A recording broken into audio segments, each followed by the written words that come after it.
Vamos ao conceito de Constituição. Antes de falarmos em conceito, nós precisamos entender que a definição de algo ou o conceito de algo depende de quem está fazendo esta análise. Por exemplo, vamos pegar um avião. Se você perguntar a um piloto de avião ou a um aeronauta o que é um avião, ele vai dizer que é uma ferramenta, um equipamento para que ele realize o seu trabalho. Se você perguntar para um passageiro a mesma coisa, o que é um avião, ele vai te dizer que é um meio de transporte. Se você perguntar para o dono da companhia aérea o que é um avião, ele vai lhe dizer que é um meio de produção, que é um bem de capital. Portanto, cada avaliador, cada pessoa que está fazendo a análise tem o seu conceito em relação a determinado bem, que é o mesmo bem. Assim, nós podemos comparar a Constituição.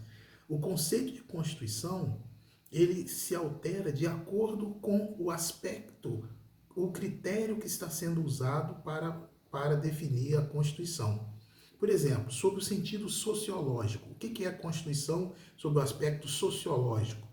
É o conjunto de forças políticas, econômicas e ideológicas que moldam a realidade social de um determinado Estado. Lembrando aqui que Estado é a nação politicamente organizada. Por exemplo, o Brasil é um Estado. República Federativa do Brasil é o nome do Estado brasileiro.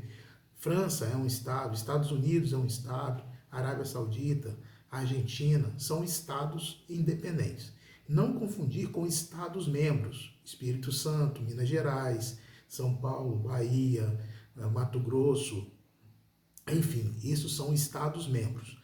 Pois bem, então a Constituição do Estado, no sentido sociológico, leva em consideração os fatores reais de poder, as forças políticas que atuam dentro da sociedade. Então, se você tem, por exemplo, uma sociedade onde você tem os militares, que são uma força política, você tem os latifundiários, você tem os empresários, você tem os sem terra, você tem os trabalhadores. Então, o confronto, o relacionamento entre essas forças políticas, o resultado deste relacionamento entre essas forças políticas é a verdadeira Constituição. Isso é no sentido sociológico. Neste sentido, se a Constituição de papel, as normas escritas na Constituição, não refletirem a força social, o resultado das forças sociais que existem naquela sociedade, aquela Constituição é considerada uma mera folha de papel. Porque para o sentido sociológico, a Constituição ela é o resultado desta interação, deste relacionamento entre as forças sociais. Outro aspecto é no sentido político. No sentido político, Constituição compreende uma decisão política fundamental. É um ato do poder constituinte. Esse poder constituinte ele é diferente do poder legislativo. Por exemplo, no Congresso Nacional Brasileiro está a função de elaborar as leis. Mas se for para elaborar uma nova Constituição, por exemplo, ela não deve ser feita pelo Senado e pela Câmara dos Deputados.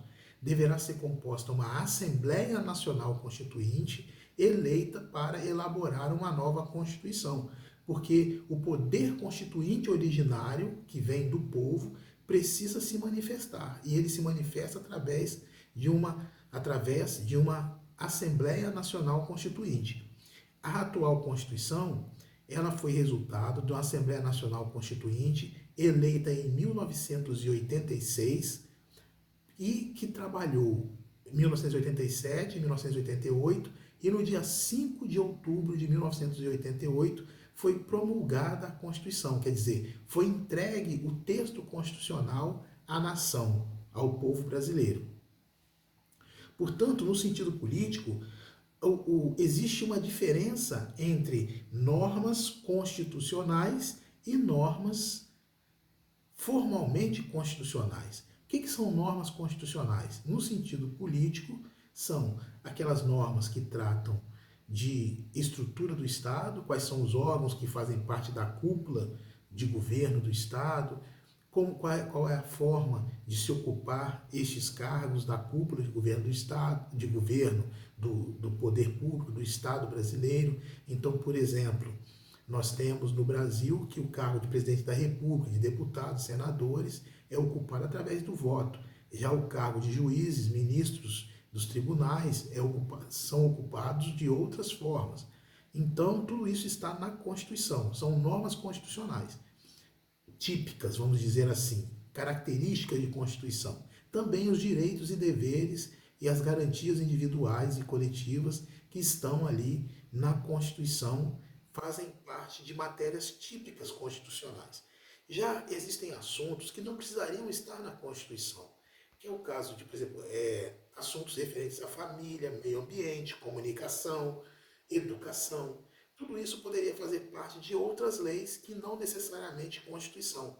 Mas como elas estão na Constituição, elas são chamadas de normas formalmente constitucionais. Porque, embora o assunto delas não seja de natureza constitucional, mas a maneira, a forma como elas foram elaboradas, quer dizer, elas foram colocadas ali pelo Poder Constituinte, pela Assembleia Nacional Constituinte, então por isso elas são chamadas de formalmente constitucionais. E por fim, nós temos a concepção jurídica, do que é Constituição. Então, jurídica é quando nós comparamos norma com norma, tipos de leis diferentes. Então, a Constituição ela não deixa de ser uma lei. Ela é uma lei também, só que é uma lei fundamental. Ao mesmo tempo que ela é base da legislação de um determinado Estado, independente, ela também é a lei suprema, a lei máxima. As outras leis não podem contrariar a Constituição. Qualquer lei que contraria a Constituição, ela deve ser declarada inconstitucional. Isto é resultado do conceito jurídico de Constituição. Então, a Constituição é o documento que organiza o Estado, o poder público, definindo a forma de governo, a separação dos poderes e os princípios básicos que regem a sociedade. E o conteúdo da Constituição da República Federativa do Brasil, que é a nossa Constituição? Nós temos ali as normas fundamentais, que tratam da estrutura, os órgãos de poder, os cargos de governo, os cargos de cúpula do governo, do executivo, legislativo, judiciário, a forma de escolha ou nomeação dos dirigentes do Estado, poder público brasileiro, quem pode ter nacionalidade brasileira, como se perde a nacionalidade para aqueles que são naturalizados, brasileiros naturalizados, quais são os direitos e garantias fundamentais dos brasileiros e estrangeiros residentes no Brasil. Então, tudo isso são normas que estão na nossa Constituição. Essas são normas que nós chamamos de materialmente constitucionais, porque são assuntos que são típicos, são característicos da Constituição. Só que a nossa Constituição também tem outros assuntos. Ela trata sobre educação, família, comunicação, que são assuntos que poderiam estar em outras leis que não precisariam